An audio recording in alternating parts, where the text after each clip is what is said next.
back here with another podcast. I am joined by G. And I'm joined by Logan. First of all, I'd just like to start by thanking everyone for all the support in the first episode. It was really appreciated.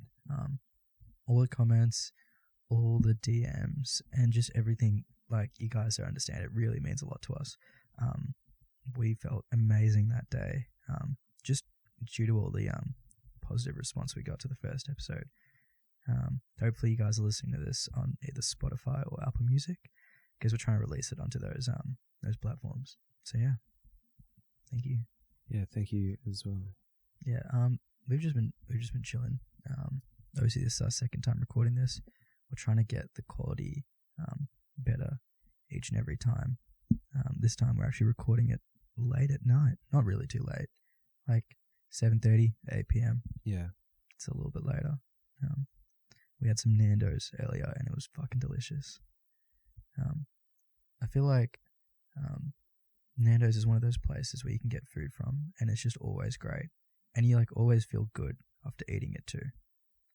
Like you can get like food from like KFC, and then if you haven't had KFC in a while, you'll feel shit after eating it. Like, you feel it in your stomach and you feel the oils. But Nando's is always great.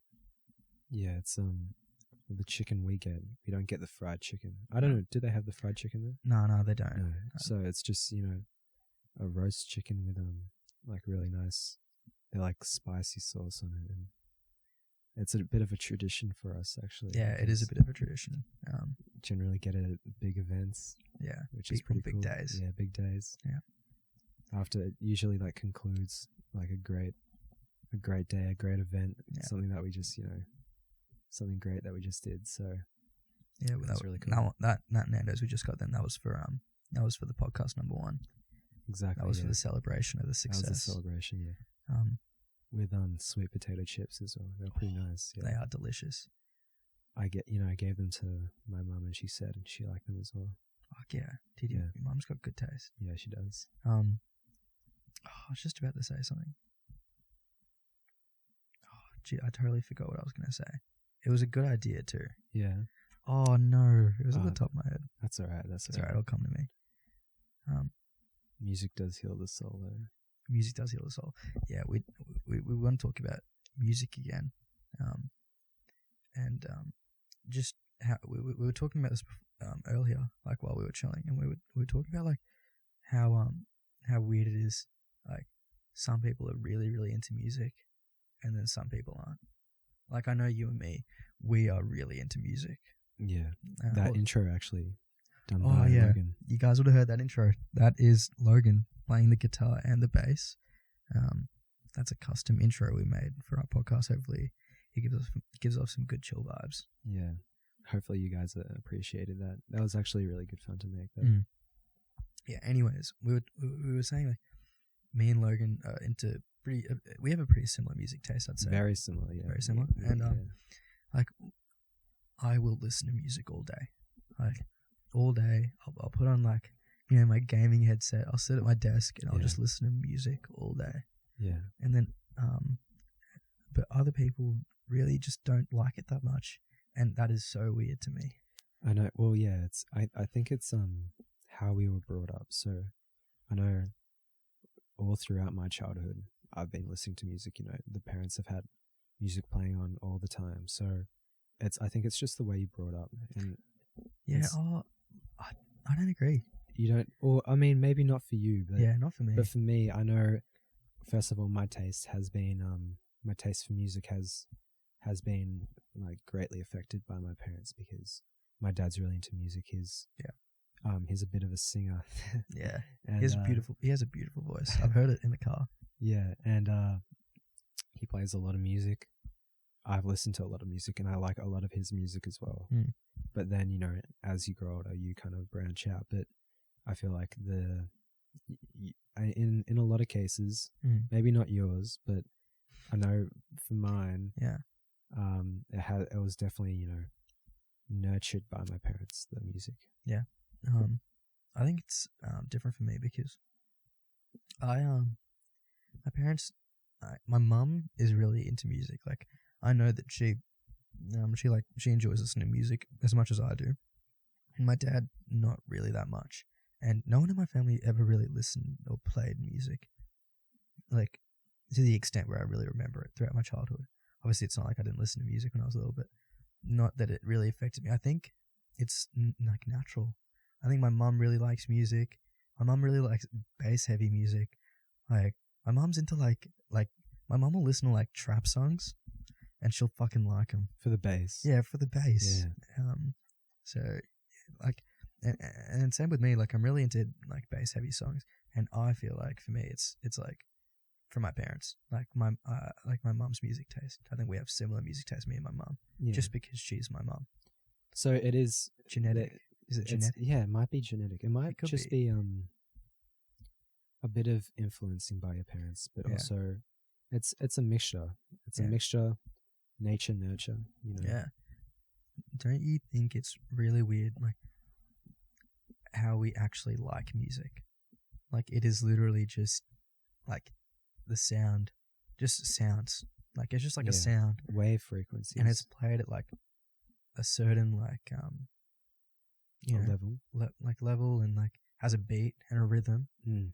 and then you just fucking like it I think it's because biologically we have a beat. You know, when we talk. when we talk, our heartbeat, and it does really lock into a lot of the beats that come out of songs. Yeah, And I think that's like the weirdest thing ever. Like, people take it for granted. Like why do humans like music? And it's just one of those things that you never really think about it, but it is really weird. Yeah, I really I'm so happy that humans like Yeah. music, because Same. music's a really big part of my life. You know, Yeah. I play a lot of it every day. I listen to a lot of it every day, Yeah. and it's, you know, one of my big passions, and Yeah.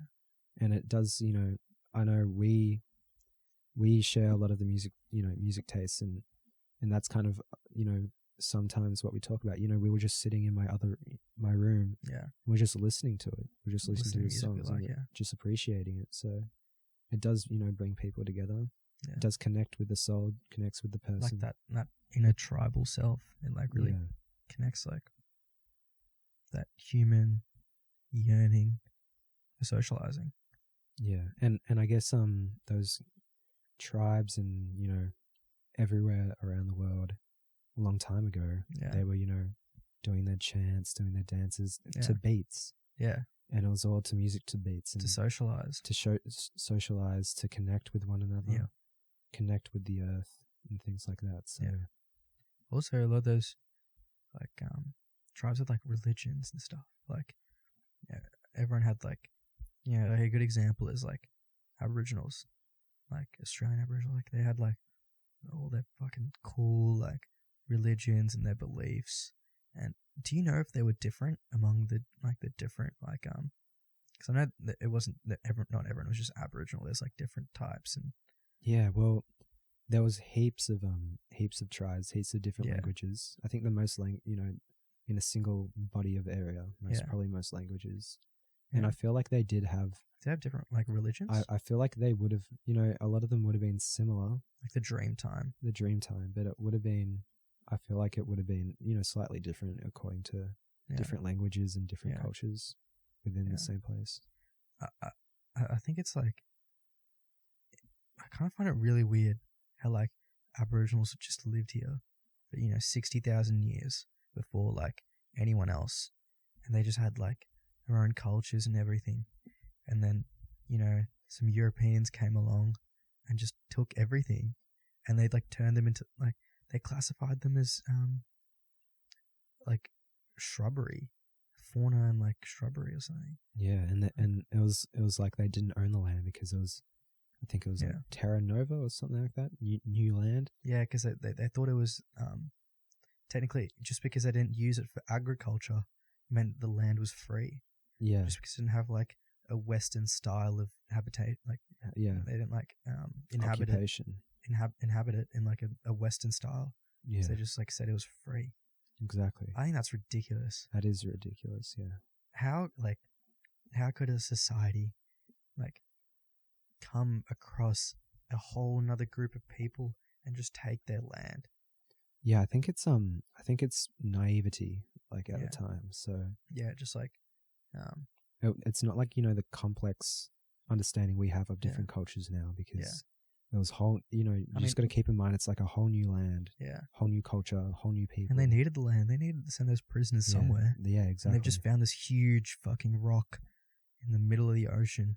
And it's just like, it's got like some like spear, like some like, not really like, it's not like another country. Like, it's not like a European country settled here. To them, it would have just been like, sweet, just some other people, but they're not really doing much. Almost like savages, hunter-gatherer lifestyle. Yeah, that's what they would have thought. Yeah. Well, that's what their lifestyle was. It was hunter-gatherer. Yeah. They did have, kind of settlements, but hunter-gatherer lifestyle, which in a lot of historians believe that is the most primitive type of lifestyle. Yeah. So I guess they didn't really have a need to do anything else. Like, they didn't like life was just good as an Aboriginal, like living before any like European settlement. Like, you would just live off the land. Yeah. And they'd have communities and their own cultures and stuff. And it was a very spiritually and kind of physically like fulfilling like kind of culture and lifestyle, because you take what you needed and you give back to the land that gives you so much. I heard somewhere that like Aboriginals did like controlled fires and stuff to the land. They used to do that. Like, they used to burn, like, because they also found that like burning trees and stuff like leads to new trees growing. So they'd do their own controlled fires. They'd burn the land and they'd put the fires out, and then new plants would grow from that. Like, it is like underestimated quite how much they actually did to take care of the land they lived on. Yeah. And I guess people have learned after, the settlement and things like that it's too late. Yeah. And we have destroyed the longest standing civilization ever. Not completely, but a lot of their culture. Yeah, we really fucked them over. Yeah. You feel bad. Yeah. But look at us. We're reaping the benefits of this. Colonialism. Colonization of Australia. We're recording a fucking podcast. In Australia. Yeah. In a house. Aboriginal land. On Aboriginal land, yeah. There's a cooler nation. Yeah. Wurundjeri people. The cooler nation. Shout out to the Wurundjeri people. The cooler nation. Yeah. But I feel like that's everywhere. Almost everywhere is a lot of big countries like America, the native Indians, they just took their land. Yeah, that's so how do you just take someone's land like that, and they probably gave him like beads and gunpowder for what is now like trillions of dollars worth of land. Yeah, so it was the British style of conquering, taking over, conquering, and it stems back from even the most ancient the first civilizations, Romans and like the Greeks, even the Mesopotamians, which were the first civilization ever. Who the fuck are they? They are. It's in an area. It's between two rivers. Where it stems out a bit, but generally in between two rivers. Europe? No, it's Iran, Iraq, Turkey, Syria. That kind of area. Middle East. In the Middle East, close to the the Persian Gulf. Yeah. And the Mediterranean Sea. Yeah. So it's between those, the Euphrates and Tigris River. Oh. And so it's located in between there. I'm sure all the people who are doing ancient history right now know this. So, first civilization ever. Yeah. And all they did was just have wars non-stop. Fight. Just fight all the time. It's not like they took over the cities until, Sargon of Akkad, who is... I won't get into details, but he was the first. All the names out. Yeah, sorry. Pretty much they just fought. Dr. Caney. Yeah, Dr. Caney. Shout. Hopefully he's listening. Hopefully Dr. Caney's listening. Yeah, Dr. Caney, I'm actually learning something. So, so they just had wars all the time, but they didn't conquer the cities. They didn't conquer the land. They just kind of, went over. Alfred. Yeah, they destroyed their city. Beat motherfuckers up and just went home. Just went home. That's what they did. animals. And that, that kind of style of, or later on Sargon, as Yeah. I was saying, he did conquer all the lands and unify them under himself. So he was the first empire builder. What did he name it? Mesopotamia. He named it the Akkadian Empire, or Sargon of Akkad's empire. The Akkadian Empire. Fuck. Yeah, that makes sense. That's sick.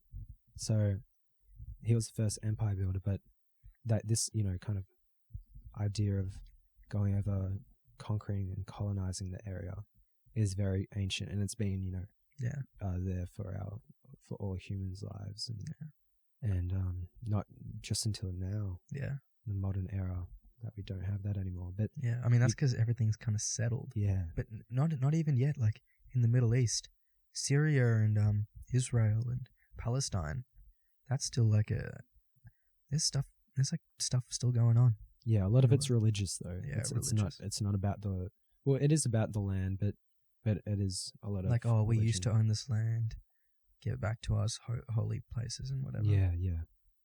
Religion does lead to a lot of death. Religion, I feel like, leads to a lot of death and a lot of wars and a lot of suffering. Yeah. But it is, been around for since the dawn of time, really. Not the dawn of time, but since humans were able to kind of I feel like experience that is things. Really weird. The fact that humans are like the only animals on this planet that have a religion. Like you don't see other animals like like worshipping. Not a dog. God. Yeah, imagine a dog just like fasting for like 30 days or however long Ramadan is. Like you don't see animals doing that. Yeah, like that is something that is like purely human, and that is like one of the weirdest things ever. We are, well, I mean, we are just so sophisticated like that. I feel like religion, like it stems from the fact that humans know that our time will end. You and me, and everyone listening knows that they will one day die. Yeah, and the thought that your life is finite, and that at the end there's nothing. Yeah, or at least you don't know what happens after death. You want to think that there's something after death. Yeah. You want religion to fall back on. Yeah, and it also originally what it enabled people to do, well, first of all, it gave people hope in things, hope in a higher being, but also it like gave people like an excuse for good or bad things to happen, or for happening. It's like accept it, like it was this doing of this God. Yeah, and like something bad will happen, but something good will also come from this. Yeah, just hope. And but it also helped explain things that for some people were unexplainable, like natural disasters. Yeah. For the longest time, people just thought it was the gods. Yeah. Way of bring balance and like balance, or looking down, as in if they've done something wrong, then maybe a natural disaster. But now that we have all this technology and that we do know all about that stuff, how these things come about, then it's kind of debunked it. Yeah, well, it's debunked. Just like the fact that not God itself, but it has definitely debunked religions. It's debunked Christianity, the Muslim faith, Hinduism. It's not real. Like, I feel like if you got rid of every book, every Quran, every Bible, every Hindu scripture, all books of like religious content, and humans all forgot about it, we would not come up with the same ideas. There would be no proof of it. If all the books were deleted, then it would disappear. But if everything scientific was deleted, after a few thousand years, people would rediscover it. Exactly. Yeah. So I think that what science does is it disproves specific religions.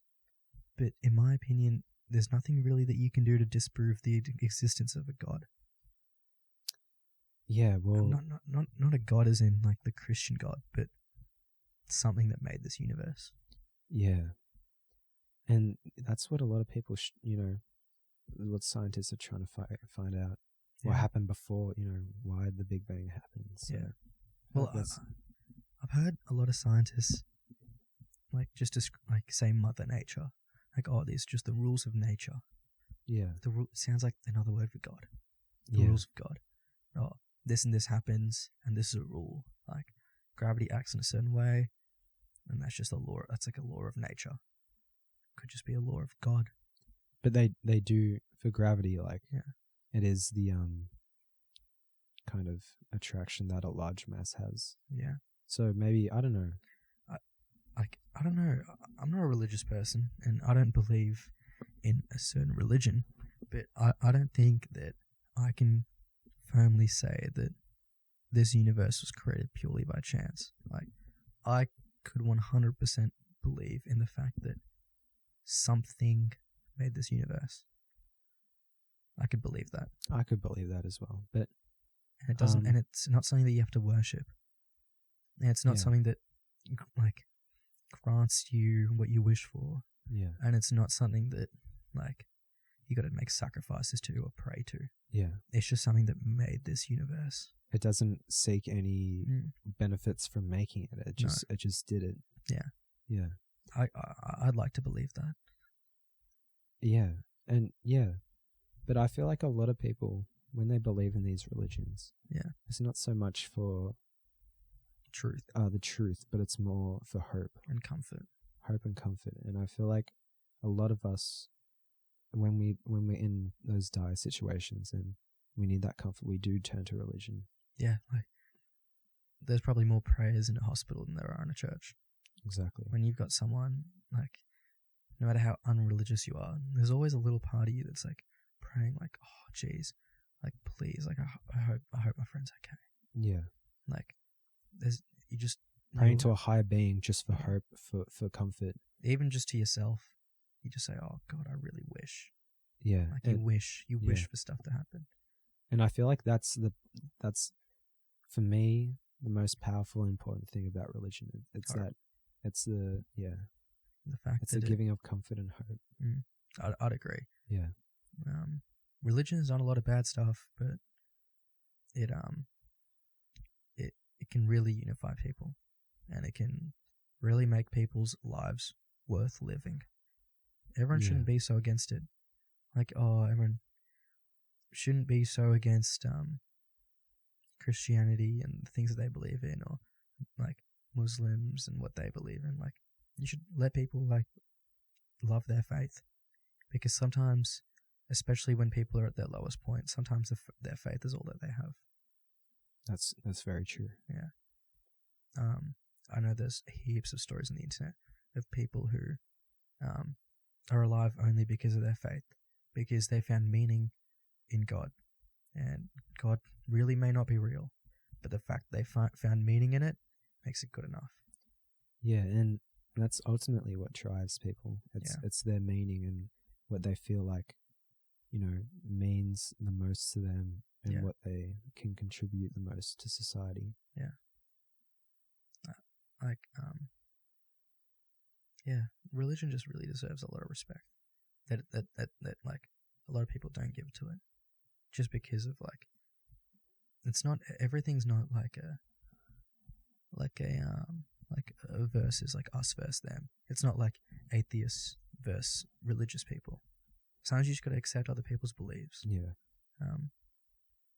And it's not like you have to accept what they believe in. It's just you have to accept them for what they believe in. Yeah.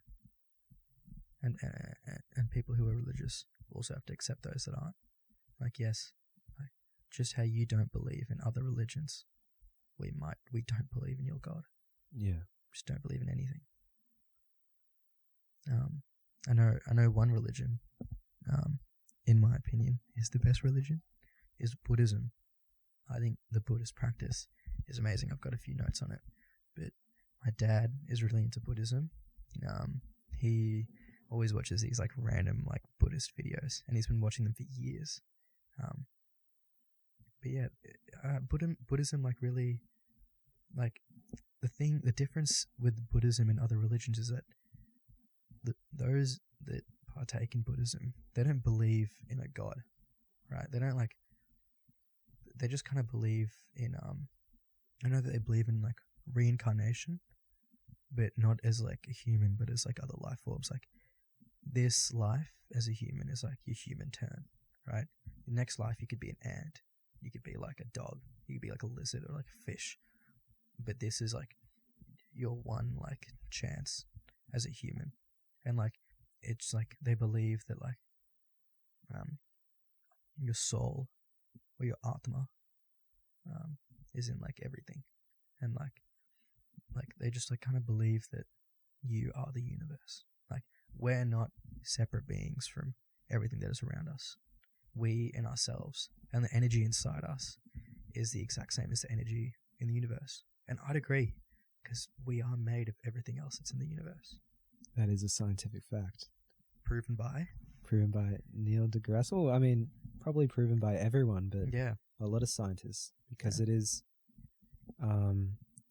it is, I guess, a chemistry Yeah. kind of based thing. It's that all of us are made up of the four most active atoms in the universe, Yeah. which are hydrogen, oxygen, carbon, and nitrogen. So since they are technically found everywhere in the universe and we are mostly made up of those, that means we live in the universe and the universe lives within us as well. I'd completely agree. Also, believing in enlightenment. That's what Buddhists believe in. A state of inner peace and wisdom. Also, they refer to it as nirvana. Like that's like what like the band Nirvana. Yeah. It's like that's where the word comes from. The Yeah. state of inner peace. Wow. Like, and they obviously believe in the Buddha, his real name was Siddhartha Gautama. Basically, if you don't know the story of Buddhism, he was like an Indian prince, Indian/Nepalese, like Nepal, like that area, like really North India. And he was this really privileged prince, right? He was born into royalty, but he felt he was really compassionate towards those who were suffering, right? And he realized the position that he was in. Like, he realized like how privileged he was and how great his life was. And then he was like, stuff this, I'm going to leave my privileged life behind and I'm just going to like travel and just walk. And he pretty much took on this religion where you don't actually do anything. Like you literally just walk. And he just walked like through villages and whatever. And there were other people that would follow this religion. And you basically like you wouldn't eat, you would eat, but like you wouldn't try and get food. Like everything that you lived off of was given to you by the people. So people in these villages would they'd know like people that follow this religion. So they'd see him walking through town, they'd know that he was a part of this religion, and they'd just give him food, and they'd give him water, and they'd give him like clothes or whatever. Basically he just like lived and he just walked, and everything that helped him survive was given to him by others. And I think eventually, I'm not really quite too sure about the story, but he like crosses some river, I think, and he almost dies, or something like that. But eventually he sits down at this one tree, and he sits down and he meditates. And obviously he's been meditating for a long, long time, every single day, probably for hours. But eventually he sits down, and then he reaches enlightenment, and that's it. He just knows the meaning of life, and he's found inner peace. But that the story doesn't actually say how long he sat down for. It doesn't say like maybe he just died because he got really close to death. It says like I'm pretty sure he got like severely injured or he was really close to dying, and he sat down in this tree and he like became enlightened. And the story I think is a bit unclear after that, whether he like sat down for ages or it was an instant thing, or maybe he just died, and that's what enlightenment is, like death. But I think it is like he just found out the meaning of life, and I think the meaning of life to a lot of people is really different. But to me, the meaning of life, I'd say, I really believe in like karma. That is something that I really believe in. Like you, like all the good energy that you put out into the world will manifest and come back to you. And you can't do good shit on purpose for karma. It doesn't work like that. Like, just being a good person and doing good things will mean that good things will happen to you. And I feel like that's like the meaning of life. Just do good. Just like be happy. Do the best that you can. And just enjoy life. That's what the meaning of life is to me. To me, the meaning of life is doing something that you feel personally is meaningful, and that you, first of all, achieve inner peace and inner happiness for yourself, and then you also help others achieve that as well. Yeah. And do meaningful things that you feel benefit society and yourself. Yeah. On the note of doing things, there's a good Buddhist quote, and it says, if anything is worth doing, do it with all your heart. And I really like that. Like, if there is something that, you yourself as a person want to pursue, you should really put your all into it. If you deep down think to yourself, I really want to do this, like, there's something I want to do, you should always put in your all. You should go full out. You shouldn't care about what others say, what others think. You should put your whole heart into doing whatever you want to do. And that's really how you reach success and how you reach your inner happiness. Yeah. It's doing something that you really want to do.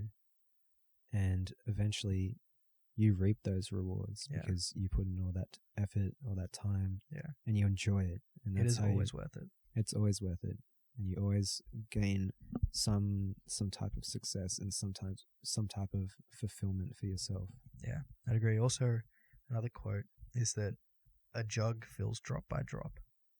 That's another great Buddhist quote I love. It's like, yes, there are other people in this world who have a full jug.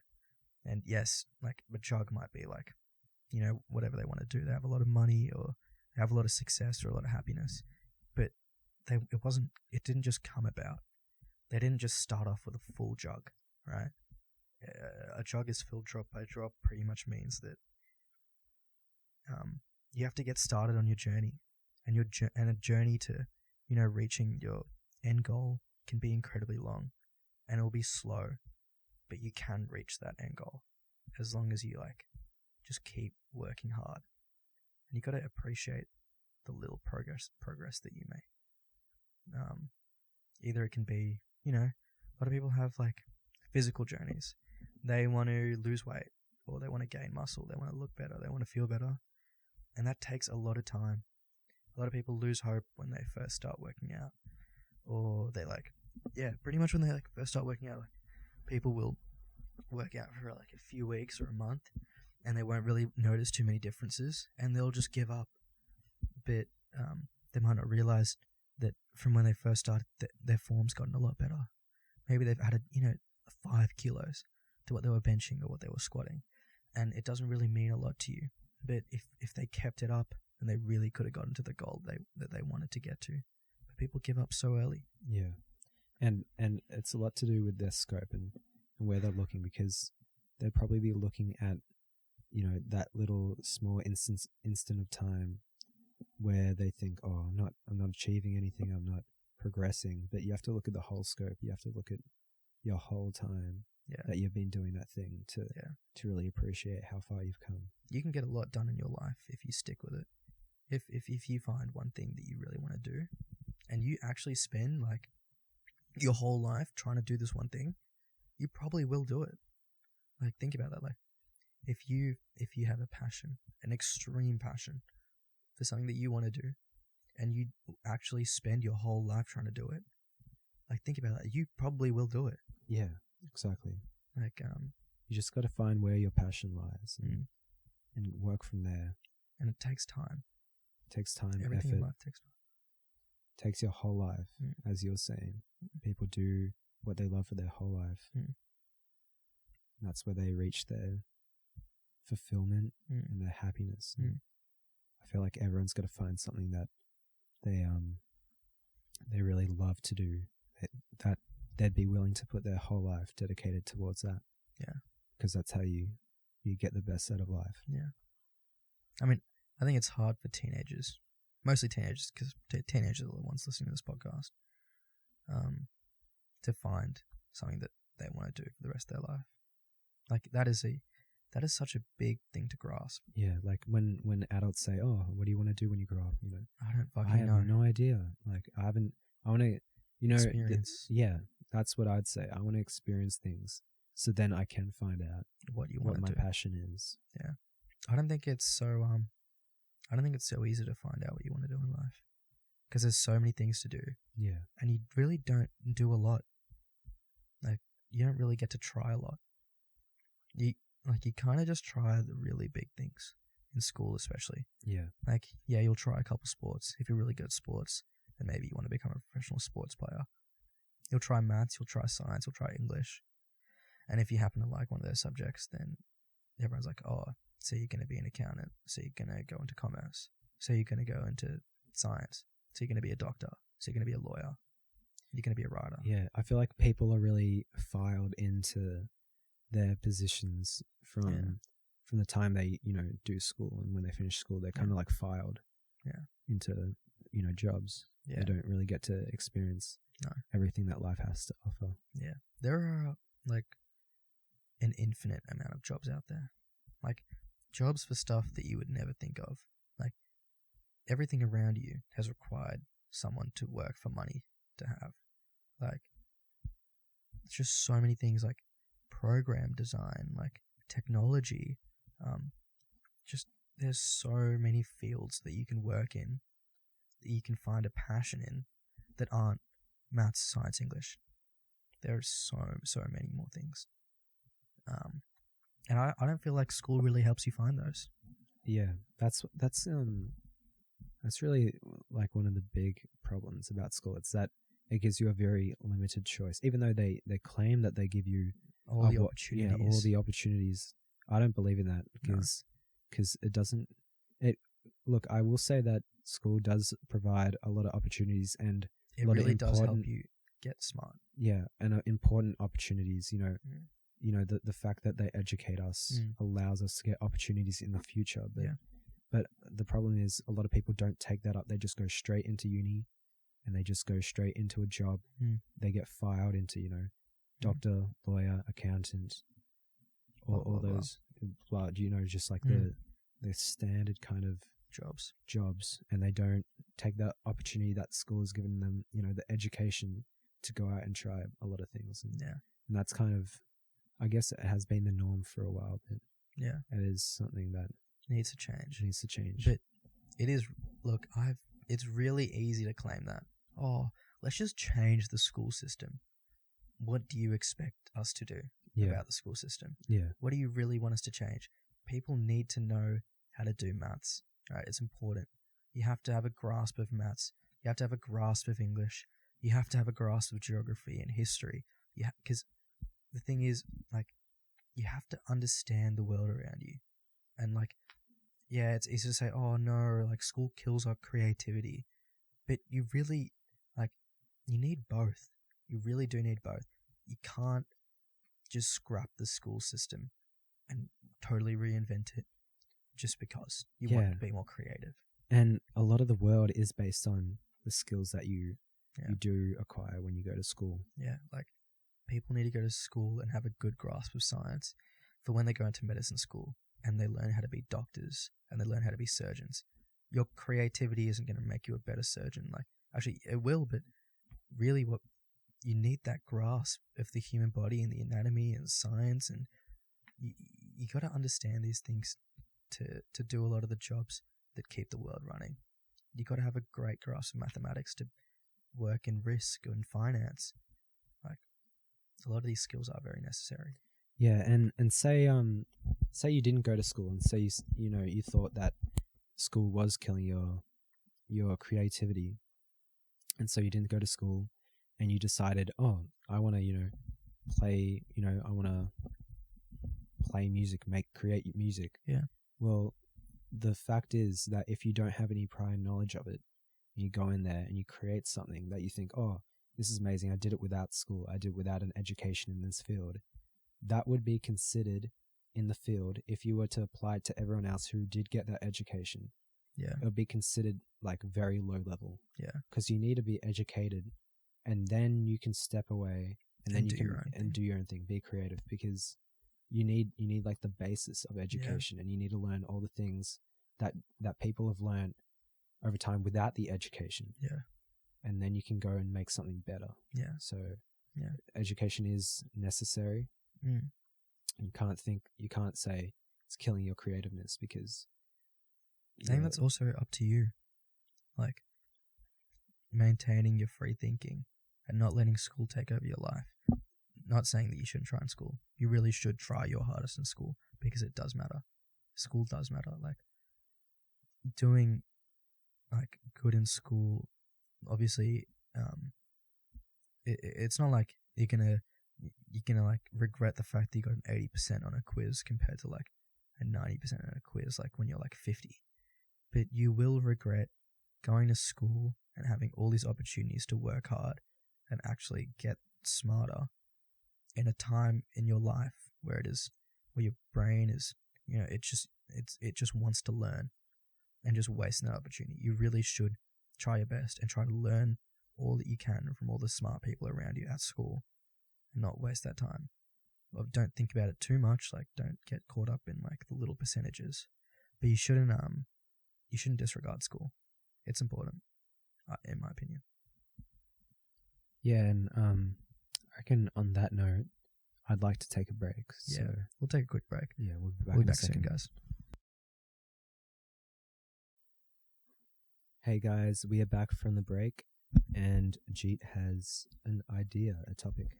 Yeah, so so last podcast, I know we touched on a little bit of stuff from this guy called Naval Ravikant. He is a bit of a philosopher type, but we really didn't explore everything that he really talks about fully. He focuses a lot of his blogs, because that's usually and he does short podcasts. Maybe like he does these really short, like 2-minute podcasts. So I wouldn't really call them like a proper long podcast, more of just like a little sound bite. But what he talks about is obviously like success, finding success, and also finding happiness. And over the past few days, I've been reading his blogs. They've been pretty eye-opening, you could say. He says a lot of cool stuff, and I just want to talk about it a little bit on the podcast. So one of his sayings is that peace is just happiness at rest. You will find that someone who is happy and at rest will be peaceful. Basically, what he's trying to say here is that you really can't be a peaceful and a calm person without, deep inside, really truly being happy. And I think that that's something that we should all strive for, just to be peaceful. I'd say to control our anger, to like see the world, I guess, in like an objective point of view, just to see everything how it is, rather than like have your own emotional influences on it, and just to be peaceful. I really agree with that. What are your thoughts on this, Logan? Well, I think it's really important that we do find that inner peace and inner happiness as well, because you want to be happy, you want to be peaceful, and you want to be like, I know it's a bit of a cliche thing to say, but it's you kind of want to be what am I trying to say? You want to I don't know what I'm trying to say here. I think what you're trying to say is just like you just like want to be content, I guess. Is that what you're trying to say? I kind of lost my train of thought, because that's right. There's also some other stuff that this guy said. Also, like, obviously on the theme of like calmness and meditation, talks about how you can't suppress the mind, and this is in terms of being stressful. Obviously this relates to school and life and how you get stressed, but you can't force yourself to be calm. Like, think about it. Like, if you tell someone to not think about a purple elephant, they're gonna think about a purple elephant, right? Like, you can't force your mind to be calm, but rather it comes from just like actually being calm, like from being at rest and like just coming to terms with everything in your life. You can't force yourself to calm. It kind of occurs naturally through the act of being peaceful. Yeah, and I guess this kind of notion of being calm is seen through a lot of different philosophies. Buddhism, Yeah. Stoicism, Yeah. and it is really important. That's why it appears in all these philosophies, because these philosophies, first of all, they're trying to find the most important things that they think that you need to fulfill in your life. Yeah. And it's true that being calm is one thing that you need to have in life to be happy, to enjoy yourself. Yeah. And that's why it's seen in all these philosophies. So, I feel like that's also why a lot of really successful people, like incredibly successful, aren't really that happy. Because like it kind of just came to me now, like if you need like to be happy and you need to be peaceful, and peace comes from happiness. Those who are let's take Elon Musk for example. He doesn't come off to me as an incredibly happy man.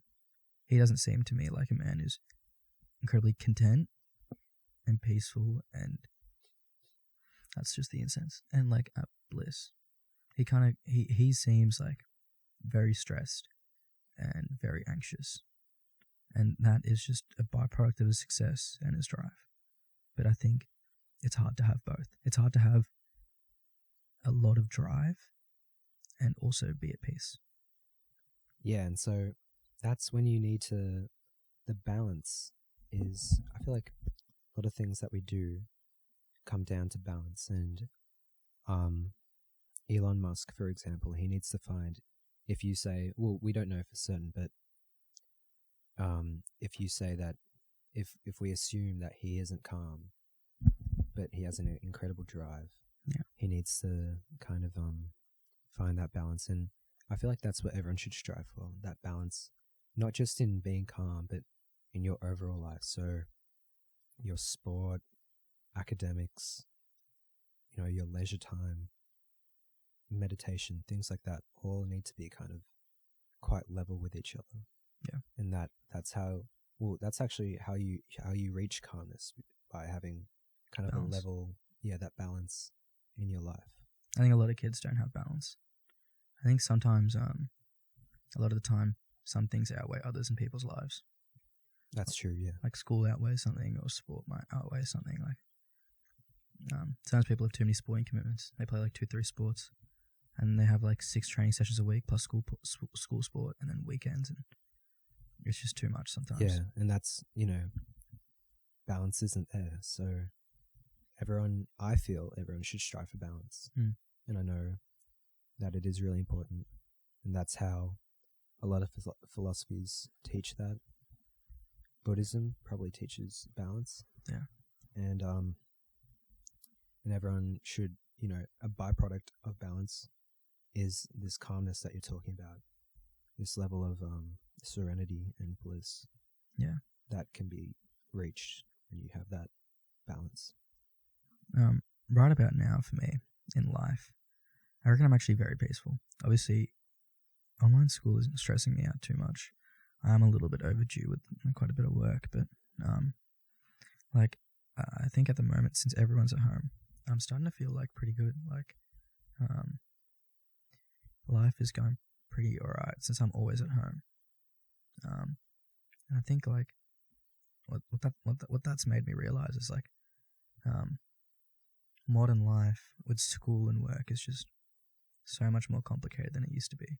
Like a lot of the time, maybe in the past, people would have had so much more time, leisure time, to do whatever they want after work, after school.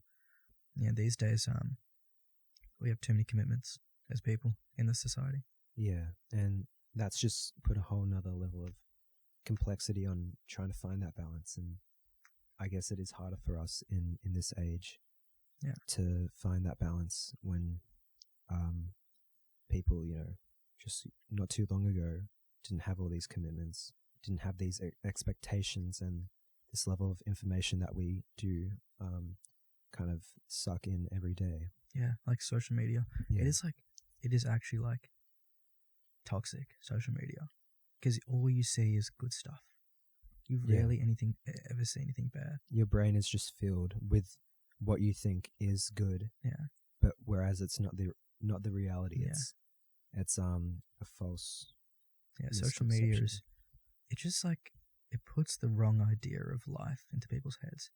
Like, people think that either others are living lives that are better than theirs when they really might not be. People, like, everyone's got a tough life, but social media doesn't portray it that way.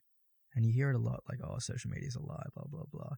And you think, oh no, me as a person, I know that it's not real, but like, everyone gets like a little bit jealous over social media. Yeah, and it's subconscious. So it's not like you can say, oh, I'm immune to thinking that these people, this is like what life is, because as you're looking at your feed, like I'm looking at my feed right now, I see all these people having a good time, going to parties or doing things that they love, and that's not all the time, and it kind of subconsciously you take in all this information and your brain processes it as, oh, that's just the normal. Yeah. And when it's not, in reality, obviously it's not the normal. And in your life, it compares what social media brings to your life. And obviously your life isn't all, oh, I'm having such a great time with all my friends. Yeah. I'm doing what I love, because most of it isn't. It's a lot of ups and downs. There's a lot of uncertainty, anger, illness, anxiety, stress, all that, which social media doesn't kind of portray or bring to the table. So yeah, I think everyone should take a little break from social media, at least at some point in their life. Like, take a month-long break. Just try it. Like, just have all your mates on iMessage or whatever. Have their numbers. If you need to talk to someone, message them. But I think everyone should at least try and take a big break from social media, because it isn't essential. I don't think you really will lose a lot of friends, or you won't lose any friends if you take a break off social media. And if you do, then they weren't real friends. Exactly. That's what I was about to say, that if someone really cares about you in a friendship way or in a different way, they won't, if you take just a month break or just a little bit of a break, they won't leave by your side. No. Like, it is important to stay connected with your mates. Like, talking to your friends and like, being a part of everything that's going on in your friendship group is important. Not saying that you should not talk to your friends online and only talk to them in person, when, like, that might just separate you from your group. But I'm saying that maybe just take a break from all the unnecessary stuff you see on social media. Like, maybe use social media just to talk to your friends. Just message them if you want to talk. If not, maybe cherish time with your family for longer, because really, you don't actually really know what's happening tomorrow. Like, you could lose a family member tomorrow for all we know. And spending your whole day doing nothing on Snapchat or Instagram or TikTok, it is really a waste of time. It is, yeah. You want to find something that you can do which is meaningful to yourself or to other people, that you feel like helps them. And my dad's calling me. Okay. Do you want to take that? Yeah, I'll keep it. Well, I was just thinking about happiness, and how happiness really stems from being with your friends, as we were talking about. And the philosophy of Epicureanism, or Epicurean, which was created by Epicurus, really talks about this happiness, and his whole philosophy was based on how an individual can be as happy as they can. And these three kind of areas that he talks about are being with your friends, doing something that is meaningful to yourself and others and to the world, and finding a sense of calmness and serenity. And that's what really we've been talking about this just past segment here, about calmness, about being with your friends, and about doing things that are meaningful. Yeah. And those are the basis of happiness, according to Epicurus. Yeah. I completely agree. I think that really is what a human being needs to be happy, and it's such like a.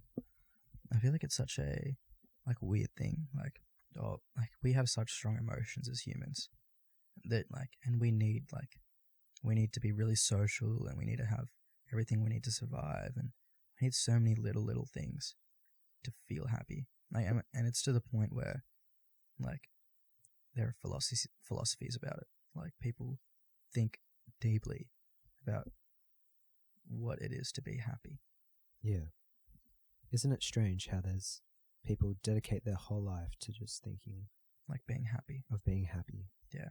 Like it makes you think like, does that mean that if we have to try so hard to be happy, is that like the base human emotion is just to not feel happy?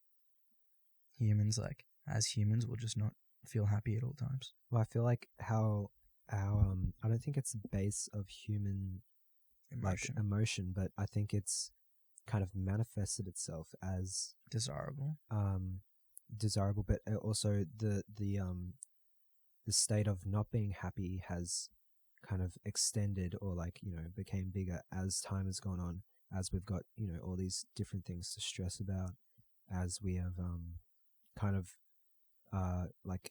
gained more information. Yeah, it has made us more unhappy. Yeah, I feel like information and knowledge is a bit of a curse. It is. It makes you realize a blessing and a curse. Yeah, like the smarter you are, the more you kind of realize how temporary everything is. Yeah. And either you have two choices in that situation, right? You find out life and everything you love is incredibly temporary, and you're kind of faced with the decision of either you really cherish it and you're really grateful for it, and you really absorb it and make the most of it, but then also you can give up on it. You can realize this stuff is temporary and just think, whatever I do, I'm going to lose this, blah blah blah, and just give up on life. And that's when you come to a point where life has no meaning, because if you think that everything is temporary, then there's no meaning to it. Which is, if you want to find true happiness, that's not the attitude to have. And that's not how people progress. If you think that this is only temporary, then you're not going to act upon it, and it's just going to kind of pass by, and you won't progress, and you won't become happy. I think it's I think you should use the fact that everything in life is temporary, and the fact that your friendship and your family is temporary, to actually make the most of it, and to do all that you can in the time that something is there. For all we know, you really only have one shot at life. It's probably best that you make the most of it. Yeah.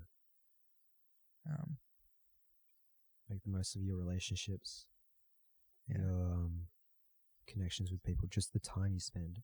Yeah. And you kind of in the moment, it's really hard to kind of overlook the fact that this might not happen in the next days, or the next week, or the next month, the next year. And you have to keep on reminding yourself, and that's, I feel like, a really big task is to remind yourself that these things, they're there for you to cherish, for you to have fun with.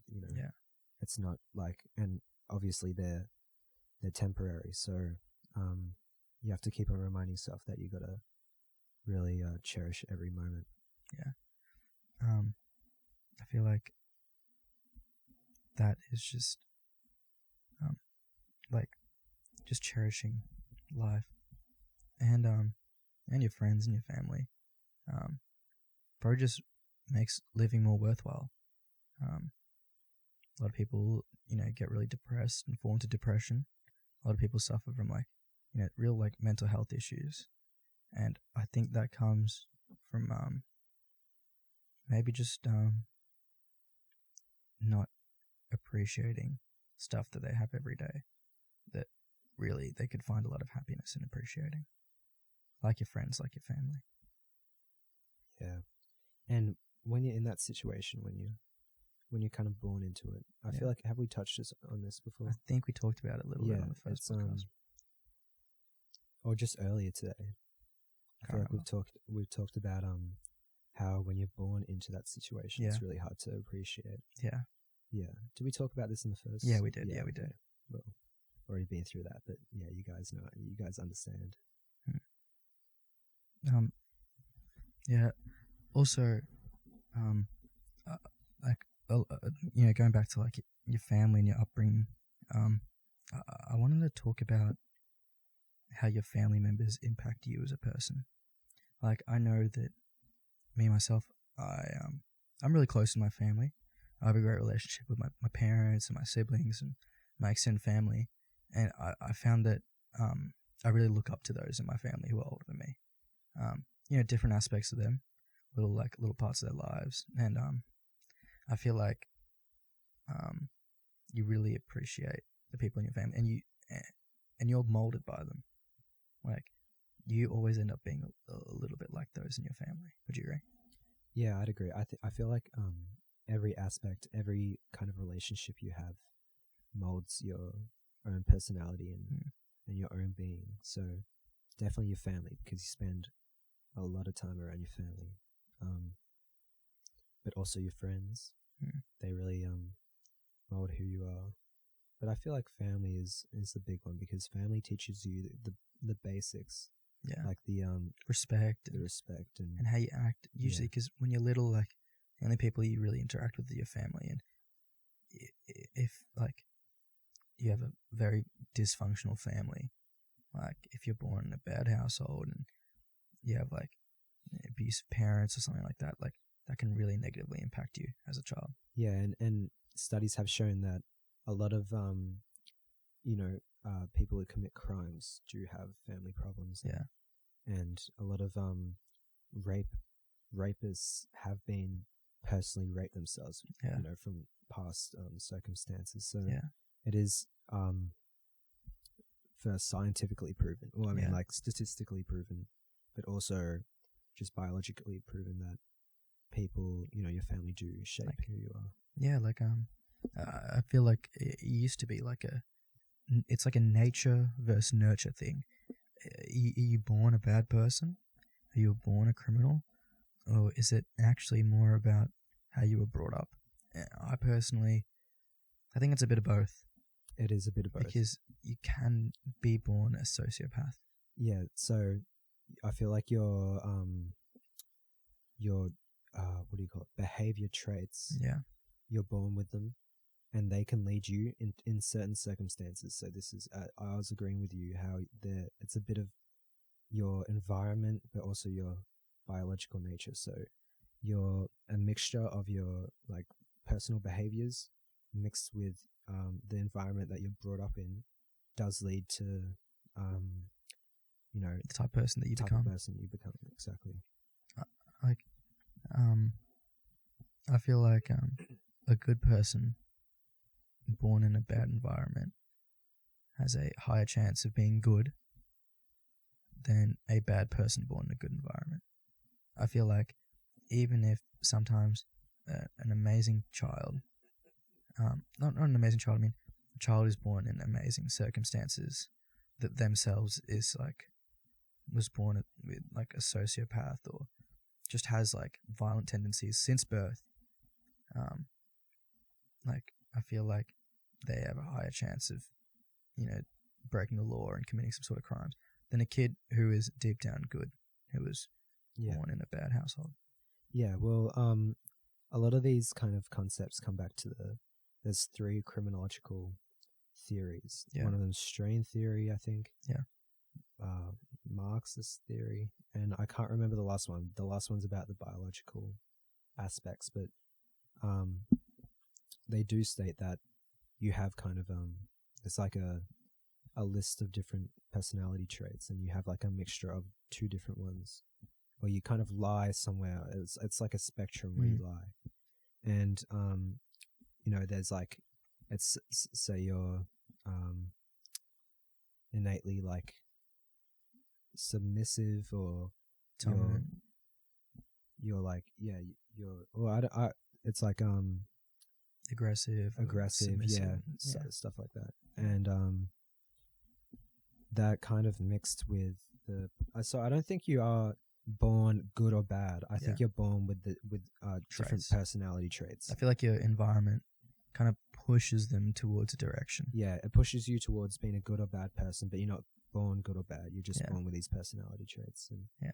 and it's like you're born neutral. Yeah. And then depending on these circumstances, I find it really weird that that kids are born with certain traits. I find that really weird. Yeah, that is quite weird Like, because how it's psychological. How can you be born with a like a tendency to be violent or a tendency to be Aggressive or very kind? yeah. I find that like really cool. Yeah. Well, yeah. It's in our DNA, isn't it? It's But passed down. Does it have anything to do with your parents? I think Or is it it does. just chance? What if you like two calm parents give birth to a sporadic child? Well, maybe it's DNA from further Past. back. Yeah. Yeah. I feel like But then again, your the genetic lottery can fuck some people over. yeah, it's genetics, but also I feel like your behavior traits are kind of affected by your family and your environment as well. So it's like the two things that combine to make you a good or bad person. One of them's already affected by the other before you even kind of combine them. Yeah.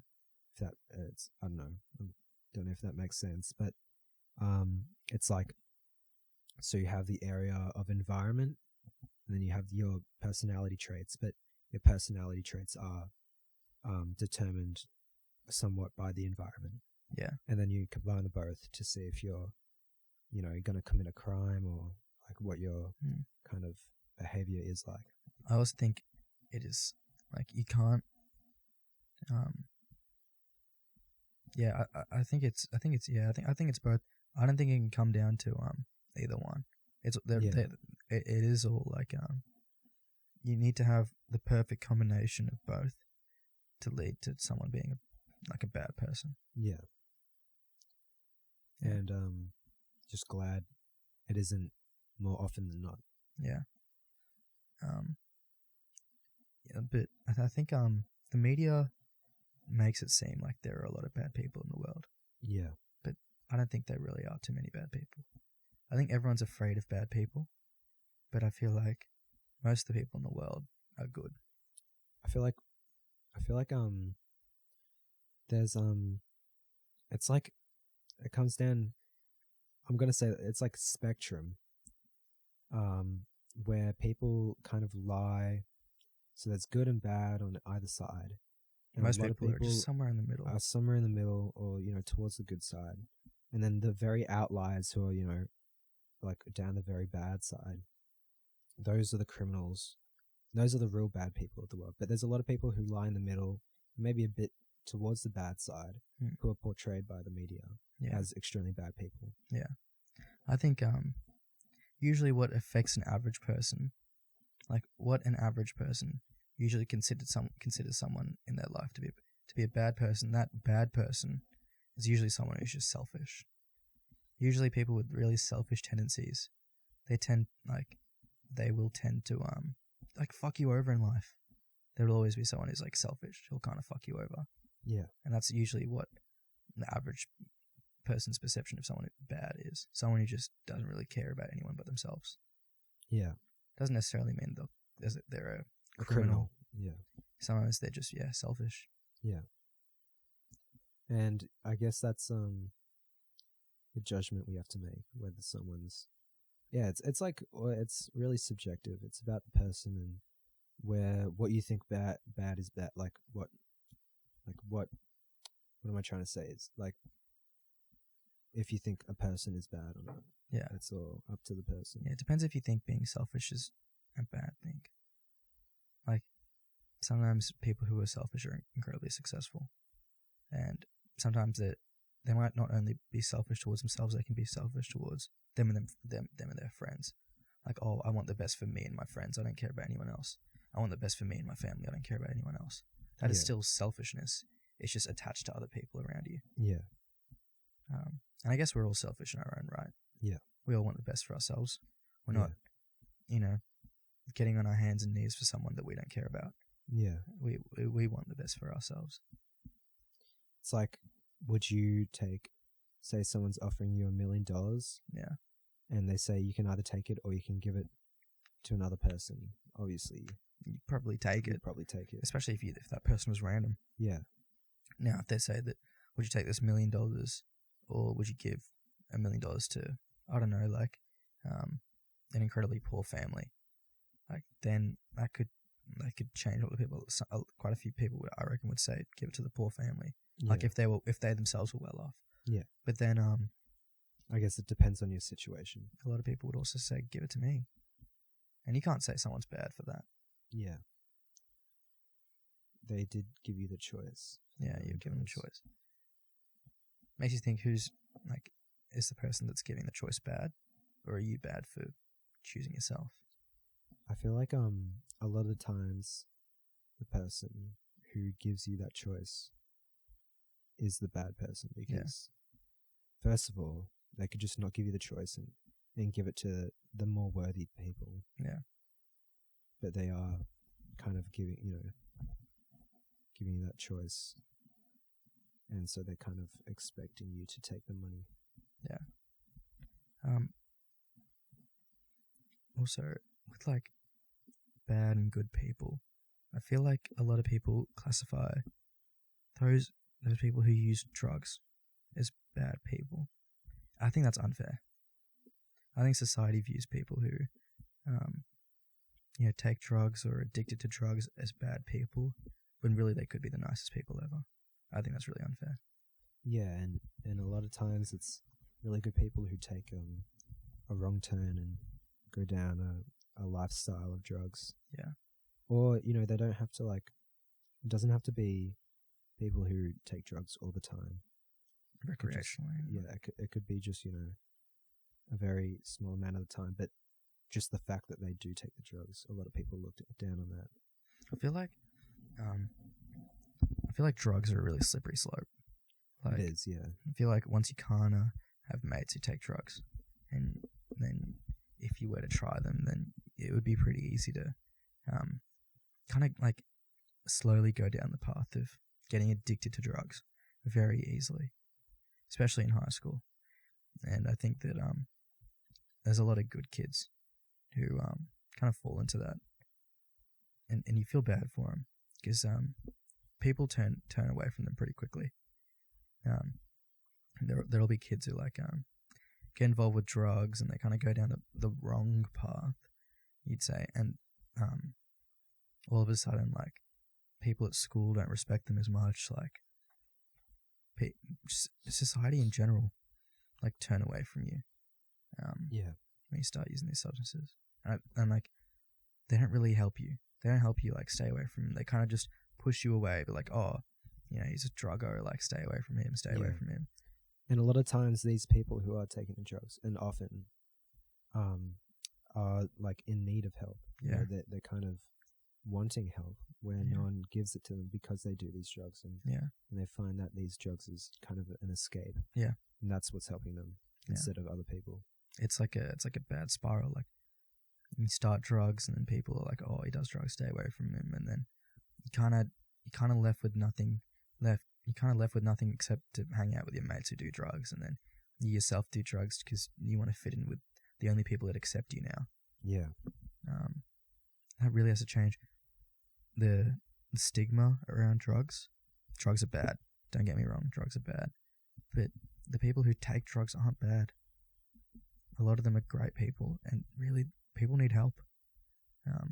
Drugs are very addicting. They just take you away from reality, and they make you feel a certain way that you might not feel from your normal, average, regular day-to-day life. Yeah.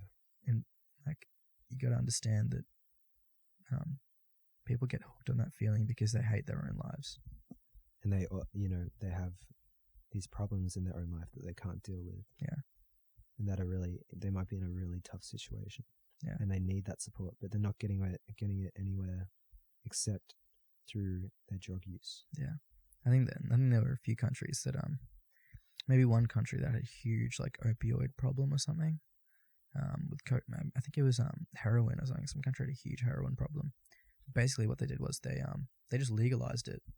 They legalized all heroin, and they also set up like heaps of like psychologists and psychiatrists, and like they pretty much allowed for everyone to use drugs, but they also made it that if you did, you could 100% go to rehab and you wouldn't go to jail and there wouldn't be any penalties. So people who use these drugs openly seeked help, and it actually lowered the drug use of that country like substantially. Like it almost ended. Like I think it did end their drug problem, because everyone just helped each other out. There was that stigma around drugs. The fact they were illegal kind of disappeared, and people actually sought help. Yeah, and the stigma is really created by the fact that they are illegal. Yeah. And then if you think that someone's partaking in illegal activity, that they are bad people. Yeah. And I guess that's where the stigma stems from. And that, drugs are bad for you. So that's where it also stems from. But there's other aspects. Yeah. And I guess, as you were saying, the legalization of that opioid, heroin, did really kind of break down that barrier and allowed people to seek help. And that's what I feel like we should be doing. And we kind of are doing. I know there's drug testing. Oh, like, what is it? Is it? Yeah, like festivals and stuff. I think if you take MDMA, you're allowed to go to these like drug tents or something, get them tested. So at least it's safe. Oh, one sec. All right, we're back. So so they're opening up these like tents. You can basically get all your drugs tested and stuff, and you can pretty much take them safely, and that's actually saving a lot of lives,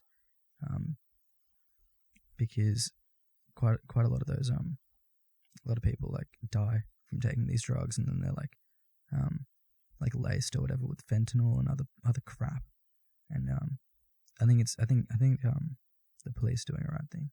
Like, you can't push these people away and expect them to get better. It just makes the problem worse. Yeah, that's actually a really good point. You can't push them away and expect them to get better themselves. They do need this help. Yeah. We were also hoping that we'd get someone on the podcast as a guest. We could talk more about drugs and stuff. And hopefully we'll have a guest on later in any future episodes where we can talk more about these things. Also, once again, if you have topics you'd want us to talk about, just message us on our Instagram, or we'll put up some polls and stuff, and you can just say whatever you want to say. We'll read it all. Yeah, and we actually did have a lot of we put one up, and we actually had a lot of people reply with just little things they wanted us to talk about. We should read those out. Yeah, let's read a couple. So, people want us to talk about. Oh, do you remember Paul Christensen? Yes. Oh, so we forgot to mention Paul Christensen. I don't know, some like fake account. It was pretty funny. They commented on our posts. Yeah. I don't know if they're gonna look at the second post. Hopefully they do. Shout out to Paul Christensen. But please stop flooding our comments. It's just a bit toxic. But thank you. We appreciate you and your super like. And well. and the super like. Thank you for the super like. That's great. I don't really know what it means, but yeah. Oh, so someone here has said, is the term simp overused? That's a good topic. I feel like we could talk about that, but might not be for a whole podcast. Probably couldn't talk. We can talk about it now. Do you want to talk about it now? Yeah. Simp. Okay. Simp. It is a strange term. I don't know where it's from. Yeah, I actually do know. So what simp stands for is a sucker who idolizes mediocre pussy. That's it. That's what a simp is, all right? A simp is not someone who talks to a girl. A simp is not someone who compliments a chick. A simp is a guy who like froths over a chick who is mediocre. Like someone who gets on their hands and knees for just like pussy that like isn't like that valuable. Like complimenting your girlfriend doesn't make you a simp. Right? Doing cute stuff for your girlfriend doesn't make you a simp. Right? It's like being a simp is like it's lower than that. It's like actually being like a chum. That's a good word for it. Chum. Well, okay, so now that we established what a simp is, Yeah. First of all, I just like to say this. I used to think a simp was, do you know like what a simple person Like a is? simpleton. Yeah, like a person who doesn't It's really, like stupid. yeah, pretty much just stupid. I used to think that's what a simp was. But I think a lot of people just don't know what simp means. It is Yeah. very overused. I don't like it. yeah, Actually, I do call a couple of people simps. Yeah. But it's in all fairness. I don't use simp like out of context. out of context, yeah, Simp must be used correctly. it must be used correctly, and I feel like it is overused. It is overused. But some people do deserve it.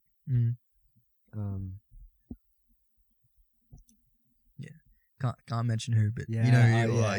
You know who who. I was about to say something, but I If can't. you're tug listening them, to this so- point, you know who you are. Yeah, exactly. Yeah. You are a simp. So Also, David Chong wanted us to talk about USA's response to COVID-19. Honestly, I don't really care. yeah, I think we talked about this in the first on the first podcast. All right. Well, did we? Yeah, I think so. We talked about coronavirus. It was a coronavirus. but we thing. didn't talk about USA. Did we? But I just like to say Yeah. that I just do not care. So Yeah, I don't care. I think do what they like. yeah, they do what they like. They're making a pretty stupid decision. It'll just come back. Like yes, it's only the old people that are dying, but some people care about old people. People have like grandmas and grandpas, and people have old parents. So it's just because it doesn't affect you doesn't mean it doesn't affect someone else. Yeah. You have to be conscious of that. Also, school's opening up officially in 2 weeks. Oh, less a week and A week and a bit, yeah. Yeah, like a week. Jesus and a couple Christ. I'm not ready. days. Yeah. But it'll be hype. Yeah. Well, it'll be good to see everyone back at school. Yeah. It'll be cool. Hopefully, hopefully, everyone's, chill at school. Hopefully there isn't a second outbreak so we don't have to go back to online classes Yeah. after getting a little taste of freedom. Little taste. Yeah. Yeah. One more question from Ed Shard. Yeah. The struggles and hardships of young children living in war-torn countries in the Middle East. You know what, Ed Shard? I would love you to come on to the podcast. Yeah. If you do talk specifically about that. Yeah. That'd be great. So, Ed, Bring Mika, please. yeah, bring Mika as well. We would actually like that. We would actually like that. That'd be great. You and Mika on at once. Yeah, and Hopefully you- we can get 4 mics. Yeah, and you guys can both talk about that particular topic. Yep. And we can just sit here and listen. Yeah. Yeah. We actually have a lot of people that want to come on. We actually do, yeah. A lot of people said they want to come on. We can't accept everyone, guys. I'm very sorry. We do have a couple people that we are excited to have on, but we have not said yes to everyone yet. So if I say no to you, if I say we're just waiting, if I say we're just sussing numbers, I'm not lying. We have not said yes to anyone just yet, but we are working on it. We can't have everyone on, but there's a good chance you can come on. Yeah. There will be, because I guess we're doing one every week. Yeah, So hopefully, yeah.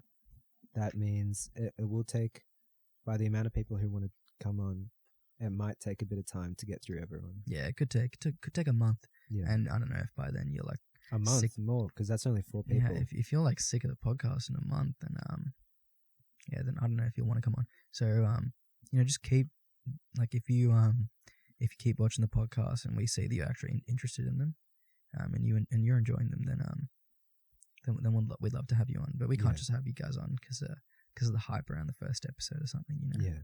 We still do very much appreciate all the hype that came from the first episode. It was incredible. It was great. Yeah, it was good to see.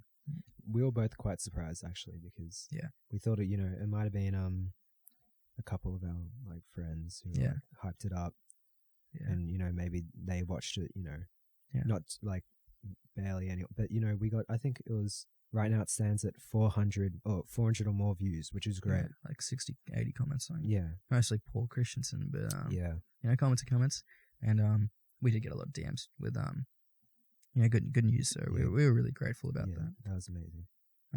We're trying to up the quality, obviously, each podcast. But yeah, we're really happy to keep doing this, as long as you guys are enjoying it. Yeah. And I guess we could end it there. So yeah. Thanks. A little bit of a jinx. Yeah. I just like to thank you. If you made it up to this point, that's amazing. Yeah. You made it through about, what is that? An hour and 30 or something? Well, like an hour and 25. Yeah. Pretty close to an hour and 30. Yeah. That's pretty amazing. That's really shows your support and dedication to Yep. the podcast, and we thank you for that. But if you skipped here, that's also great. Yeah. Thank you for just viewing it. Yeah, at least viewing it, giving it a shot. Yeah. We will keep putting out content for you guys, and we'll try and make it better each and every single time. Thank you so much for listening. Stay happy, stay chill, and we'll catch you guys in the next episode. Peace out.